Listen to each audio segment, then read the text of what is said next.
This week continues to be on edge right now with crypto bills and all sorts of legislation starting to hit the deck.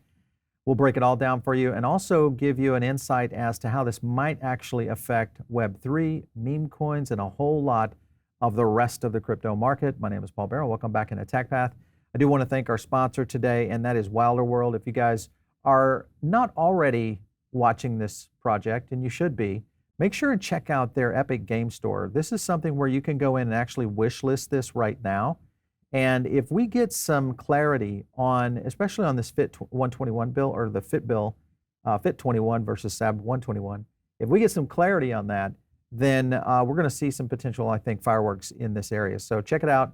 I'll go over to the Epic Game Store. We'll leave some links down below for you guys. All right, let's get into it today. Of course, I want to intro in and bring back in Miss Jackie Dutton. Always love to have you. How are you? I'm good. It's either on fire in a bad way or on fire in a good way. I feel like this week it's on fire in a good way. Yeah, for sure. Well, a lot happened. I think really over the past 3 weeks, there's been some big acceleration, on the regulatory front. Here's a tweet by Ron Hammond. Finally, this is the week after several years, dozen of bills, multitude of hearings. No kidding. But now we're going to see a potential debate on Wednesday. And after that, they'll be able to go in and vote basically on the new FIT 21 bill, which has a lot of parameters that are good for crypto in general. I think it also brings the United States up to the front of everything in terms of opportunity. First of all, Jackie, you saw ETH skyrocket just on the hint of a potential ETH ETF. Now you've got the FIT 21 bill coming in with a potential passage now with Dems joining. What do you think about all this? Do you think this is still bullish? What's your thought? I think it's very bullish. I think they'd kind of beat down everybody's hopes for a while, and everybody just, expected it to be denied based on all the Wells notices and Yeah, consensus going at it. So I think this is good news. yeah. Well, there's a couple of things I think that are starting to shift the tide here. One is the awareness of some of Congress members that have started to realize, hey, there's a lot of innovation here that's happening. We don't need to shut it out.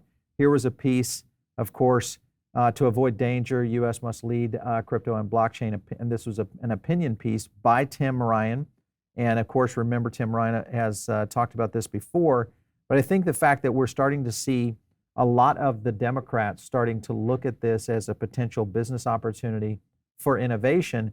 And also, I was looking at some of Perianne Boring. She was doing an education summit. We talked about it yesterday there on Capitol Hill. And I was surprised at the number of, I think, staffers and possibly young Congress people that were starting to pay attention, actually want to learn a little bit more about what's happening. So all this kind of pointing in the right direction for sure. When you look at I guess from the FIT bill itself, on average, would you say people you're talking to that are in the crypto community completely understand what this bill is about and they're in support of it? What has been kind of the feedback you've seen? In the meme coin sector, no, I think everybody's just gambling away. Yeah, But they're I just think, working on it. you know, the Ethereum people, the Ethereum maxis, the Bitcoin maxis, I think they're a little more clued in. Yeah. If you guys aren't aware of what this really represents, FIT 21 is going to give some consumer protections. That's one thing that everybody's kind of worried about. It's going to foster innovation. This is going to kind of continue to keep people stateside here instead of our blockchain industry starting to move offshore. And then, of course, it's going to end Gary Gensler's reign of fire and then promote, of course, the United States in terms of leadership around this. So all that's going to be positive. And I think this is it's just, that's the simple thing behind it. So I think the more we see of that, the better. I'm kind of curious, when you look at just the meme coins that you're starting to see activity on, did ETH trigger the interest, or is it some of the other blue chips that are starting to move? Because Solana was moving a little bit earlier than Ethereum. Avalanche just here recently started moving a little bit. What's kind of been the trigger point for that? Well, I think people have seen the proof is in the pudding with the Bitcoin ETF, right? We've seen it go back up to all-time high and then some. And you could argue that Grayscale's selling of the GBTC actually kind of hindered the price for a Right. while. there's not going to really be that kind of sell pressure with ETH. So the sky's kind of the limit here. Yeah. And I think it's great news. Yeah, we're going to take a look at the chart here in a bit on that. Here's Hayden from Uniswap. He's kind of hitting on this whole point that the FIT21 bill brings in, because this helps DeFi as well. Well, specifically, there's a carve out there in essence for Uniswap. So if we get this, one of the big things that is going to happen immediately is that most likely the pressure is going to come off from a regulatory standpoint by the SEC. So they're going to be basically in a position where they'll have to drop the lawsuit, is my guess. So this is this is the biggest week, I think, in crypto that we have seen yet. Maybe even bigger than the ETF, bigger than the halving, bigger than the ETH revolution of terms of going from proof of work to proof of stake. This is it. This is I think, the Super Bowl for sure. Okay, Jackie, I want to show a clip for you. This is Patrick McHenry, who, we've talked about him quite a bit, but he talks a little bit here about Web3 and the potential for NFTs. Listen in. It does. Ethereum would clearly pass the decentralization test that we have in this act.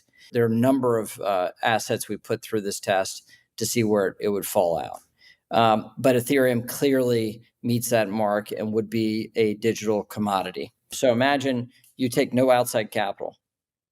Well, a whole section of the provisions of this bill won't affect you because you're not raising money with a securities offering.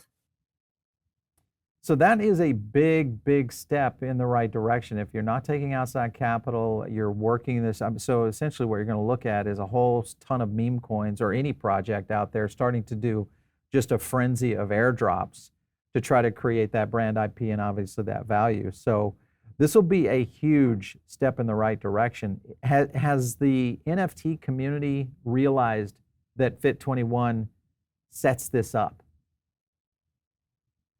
I don't think so. I've seen a little more infighting about why the price is down and what's going on. I saw some crypto pugs bitching about doing a community takeover and taking it away from Yuga today. So I don't know. I think they're arguing too much to be paying attention. Well, hopefully they'll start paying attention, because I think this could change the course of a lot of different projects out there, at least in terms of the regulatory side of it, which is part of what we've seen in terms of innovation that has kind of been thwarted here in the United States, obviously with projects just moving offshore. So hopefully this will be a good sign. One thing to be aware of, guys, because this is literally happening this week, right now is the time to go ahead and kind of get ahead of this by calling. If you were to flood your congressman today with phone calls, and you can do this pretty simply, the key here, I think, is just to make sure that your lawmakers understand what's going on out there for sure. So a lot going on there. I want to go to a couple other tweets here. This one, of course, was Ron Hammond. He was kind of hitting on Biden potentially still vetoing if he doesn't actually veto it. One thing that's kind of interesting was on the SAB 121, this is the most bipartisan support. Let me zoom in on that for you. Was the most bipartisan support we had seen so far, 33 Dems in support. The last time that this had happened, it was in a different bill that had similar bipartisan support that he ended up reversing his veto stance. So if the president gets behind this and says, okay, I'm not gonna do this, granted, SAB 121 is a little bit more sweaty geek stuff for banks, but it does give indicators as to where maybe Congress is going in terms of regulation on all this. Good possibility here. One thing to be aware of is that the anti-crypto army is still out there in force, even though what we feel, at least here on our channel, is that we think SAB already went through. Hopefully the president doesn't veto it. FIT's coming up right behind it, and then we have stablecoin bill that most likely will be passed later. But right here is one of our nemesis, and this, of course, we've talked about Hillary Allen before. So she's starting to really lay into a lot of Congress, and you can kind of see right here what she's pushing on right here is saying, hey, don't vote for this. So there's clearly a script here that they're going after. And if you look at her Twitter account, which is kind of interesting, this Twitter account, it just starts blowing up on the 17th. Tweet after tweet after tweet after tweet, all going at what's about to happen right now. She doesn't tweet that much, and then all of a sudden it's just like boom, boom, boom. You look at the potential here of just crypto voters now, people who are invested in crypto, NFTs. You guys, I know you do some stuff with the Trump coin. What has been the feedback that you've been seeing in the community now that President Trump has even said, hey, maybe we'll look at this a little differently now? I think personally, we are shocked that they did not go full-blown opposite day like they normally do. Usually they double down on everything he says he is in favor of. They full out and out go on the warpath That's a very against good it. point. He could say against oxygen and they'd be like, breathing is bad and racist. But I think it's interesting that they finally figured out that because money is attached to this, unlike the social causes where they pulled an emotional heartstring. Oh gosh, it's so terrible. We need to take care of these people via your tax dollars. Yeah. But with Trump, he just said, well, if you like this form of money, vote for me. And they just figured out that, super PACs like Fair Shake are donating money to campaigns. They figured out that people care about their money, especially in this election with inflation as high as it is, more than ever. So follow the money. I'm shocked they didn't go the other way. Shocked. I'm still kind of curious as to whether or not they're not holding that in their pocket to try to charge in at kind of last minute and position an opposition for it, especially with the potential of the Biden-Trump debate that's coming up. So it'll be one to watch for sure. Let's talk about BAYC for a second, just quickly. On-chain summer getting ready to jump. A lot of things happening right now. I like this Buildation track sponsors. They go into a lot because they're talking about payments. They talk about discovery with Fleek. They go into creator with our Zora. These are just different projects on BAYC. Farcaster, which we've talked about before on social. And then you've got gaming, Third Web, and what else? Commerce with Shopify. So all these pretty big names out there. On-chain summer, very popular last year, most likely going to be very big this year. A lot of new projects. Any projects that you're watching on BAYC right now? A couple of meme coins, they're so low cap right now. I can't even, in good faith and honor, actually bring it up on your show. Good. You guys go do your research. You'll know Yes. probably what Jackie's talking about. There is quite a bit of activity in terms of BAYC. And if you're not in, if you have a Coinbase wallet, most of the time you can go out and find these because that's typically what you're going to be dealing with. And if you think about BAYC and their metrics, I mean, look at the explosion right there. Let me zoom in on that total users section right there. Look at this explosion. This was back here in March, big hike, and then we've just seen nothing but just explosion. And this is just beginning. So the likelihood we're going to see unbelievable capture, I think, here in terms of market and total users as a whole. So that's going to be good for BAYC projects for sure. So definitely one to keep an eye on. I want to go to another clip. I think we had some stuff on the meme coin frenzy. We already played that. I wanted to get into this clip right here, which was the Bored Ape Yacht Club and versus Pudgy. Listen in.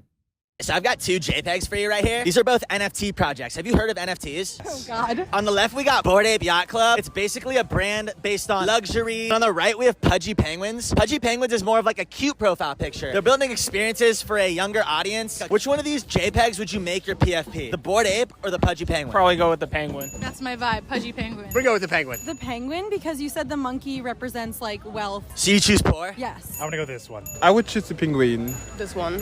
There's no fucking chance you'll ever be to buy one of these. All right, so it looks like the Penguins won. I'm not sure exactly, but there was a few apes in there that I think our editors cut out. So we'll see. But if you look at just NFT right now and the global volume, you can kind of see this chart right here. Look at how depressed the NFT market is right now. I mean, look at that fly down right there. And is this the time right now, Jackie? Maybe ETH is heating up. Solana is starting to move. People are going to look for some profits. Maybe now is the time to jump into an NFT. I mean, these are the charts that the 100x people are always searching for, right? Yes, This is yeah. when you buy. So not financial advice though. I don't know if I'd dump my money into that. What do you own an NFT today? I do. What's your favorite? Yes. What's your favorite NFT? So I'm a big fan of the God Hates NFTs project by Sir Peter's ETH, and I really just love that Rick and Morty style of art. I love the Okay. ironic messages that they have. I think, that's kind of like an anti-NFT NFT. I like it. Okay. All right. Are you looking at if you were going out today and you're going to buy ETH, Solana, or an NFT, what would you buy? It might depend on how much money I had to play with. I think if I had a lower amount, I'd probably just buy Solana. And if I had a little more, I'd buy ETH, but NFTs would be last between the three. NFT would still be last. Okay. All right. Well, there you go. Mhm. Jackie is now not in love with NFTs yet. Not yet, but maybe down the road. We're going to see some. Hey, Jackie, it's always fun to kind of break it down with you. Thank you so much for coming in today. We appreciate it. Thanks. I had a great time. You bet. All right, you guys, if you're not in the Diamond Circle, make sure and get in right now. It's a great place to catch additional content. We'll be giving you a full report on the FIT bill. So as we start to see that, most likely we're going to see a vote come through tomorrow night. This, I think, will change the course of where Web3 is going. Obviously, where crypto and especially securities management, whether that's handling under the SEC or the CFTC in the future. All of this good for crypto, I think, right now, because it does put it on the front firing line. So anyway, follow me on X, @Paul Barron. We'll catch you next time right here on TechPath.